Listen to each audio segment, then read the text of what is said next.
درې خبرې چې په چا کې وي الله رب العزت د هغې دعا نه قبلوي. اول چې کوم کس غیبت کی الله رب العزت د دې دعا نه قبلوي. نن خو چې په هر مجلس کې کینی غیبت نه بله خبره نشته، بس د مسلمان غیبت دی. اوان خو پرېږده چې خواصم د ګناه نه خالی نه دي، غیبت مدا په خواصو کې مشته دی.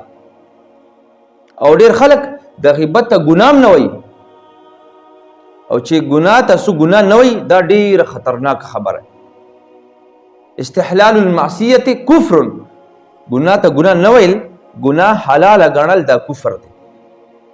الله تعالی دې متاسو غیبت نه وساتي. نو په چا کې چې غیبت وي الله پاک دغه دعا نه قبلوي. دویم چې څوک حسد کوي دغه دعا هم الله رب العزت نه قبلوي.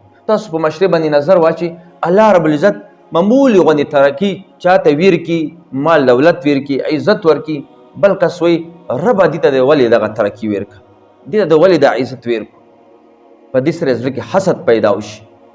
نو په چا کې چې د حسد بیماری وي دغه دعا الله پاک نه قبلوي. دریم هغه کس چې دغه زنانه ځان سنگار کی او بیا بار ته ګرځي. تاسو مارکیټونه وګورئ زنانهونه ډک دي. داسې کس دعا الله پاک نه قبلوي چې دغه ښځې ځان سنگار کی او بازارونو کې ګرځي، کور نه بار چکرې لګوي.